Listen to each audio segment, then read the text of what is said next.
Assalamualaikum warahmatullahi wabarakatuh. Selamat berjumpa kembali Bapak Ibu warga belajar yang berbahagia.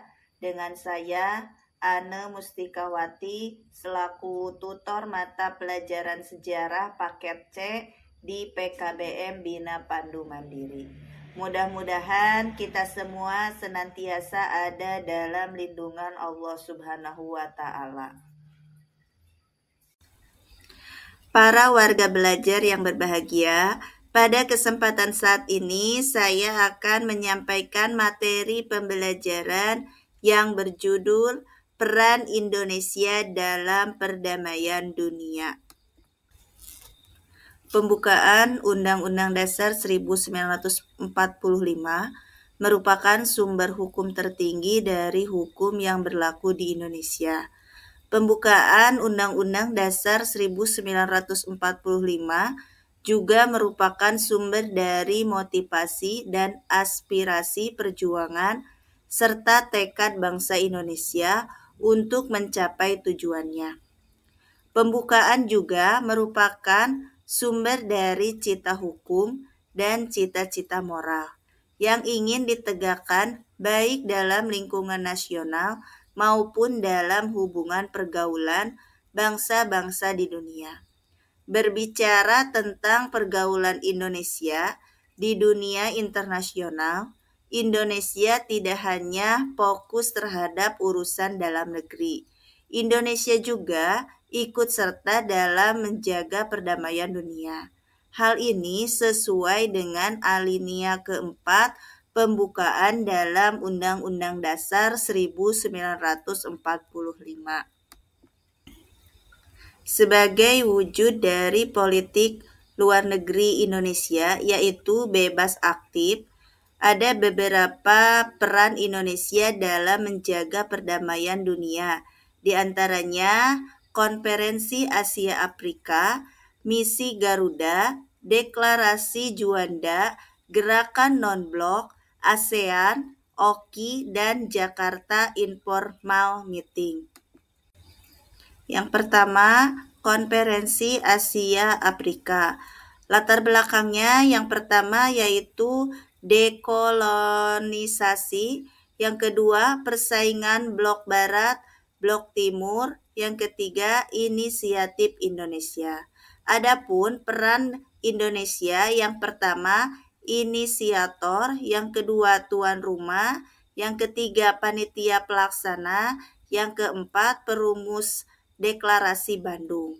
Pelaksanaan Konferensi Asia Afrika atau disingkat dengan KAA pada tanggal 18 sampai 24 April 1955. Yang kedua yaitu Misi Garuda. Kontingen Garuda disingkat dengan KONGA atau Pasukan Garuda adalah pasukan Tentara Nasional Indonesia yang ditugaskan sebagai pasukan perdamaian di negara lain. Indonesia mulai turut serta mengirim pasukannya sebagai bagian dari pasukan penjaga perdamaian PBB sejak tahun 1957.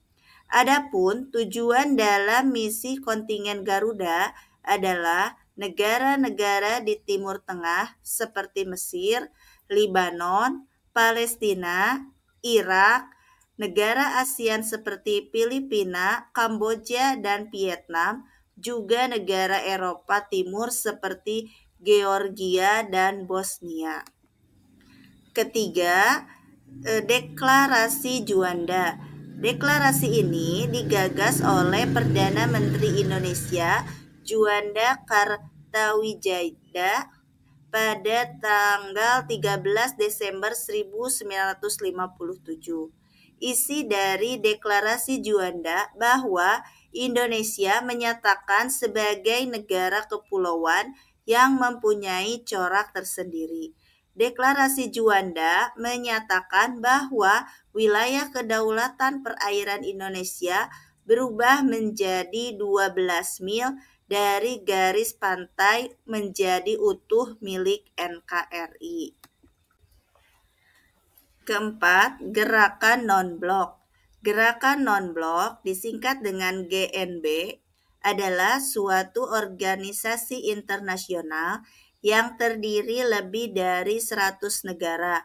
Negara yang menganggap dirinya tidak beraliansi dengan kekuatan besar apapun. Latar belakang, pada tahun 1945, Perang Dunia II berakhir. Muncul dua blok, yaitu blok barat, liberalisme demokratis, dan blok timur, sosialis komunis. Tujuan dari gerakan non-blok juga tercantum dalam Deklarasi Havana pada tahun 1979. Yang kelima, ASEAN. Pada tanggal 8 Agustus 1967 di Bangkok, Thailand, ditandatanganilah Deklarasi ASEAN dengan sebutan Deklarasi Bangkok. 5 anggota yang pertama bergabung, yang pertama Indonesia, yang kedua Filipina, yang ketiga Singapura, yang keempat Thailand, yang kelima Malaysia. ASEAN adalah suatu perserikatan atau organisasi antar bangsa yang wilayahnya berada di kawasan Asia Tenggara. Yang keenam, Organisasi Konferensi Islam disingkat dengan OKI. Pembentukan OKI dilatar belakangi oleh pembakaran Masjid Al-Aqsa oleh Israel pada tanggal 21 Agustus 1969. Pemrakarsa dari organisasi ini yaitu Raja Faisal dari Arab Saudi dan Raja Hasan II dari Maroko. Adapun tujuan OKI yang pertama, meningkatkan solidaritas Islam di antara negara anggota. Yang kedua, melindungi tempat-tempat suci. Yang ketiga, membantu perjuangan pembentukan negara Palestina yang merdeka dan berdaulat. Yang keempat, memperkuat kerjasama dalam bidang politik, ekonomi, sosial budaya, serta iptek. Yang ketujuh, Jakarta Informal Meeting disingkat dengan JIM. Pemrakarsa JIM yaitu Menteri Luar Negeri Indonesia Ali Alatas. JIM merupakan upaya untuk menyelesaikan konflik Kamboja. JIM 1 dilaksanakan di Bogor pada tanggal 25 sampai 28 Juli 1988.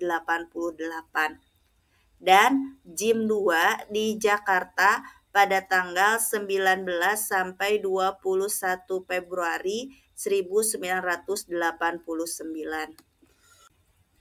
Para warga belajar yang berbahagia, demikian materi yang dapat saya sampaikan pada saat ini.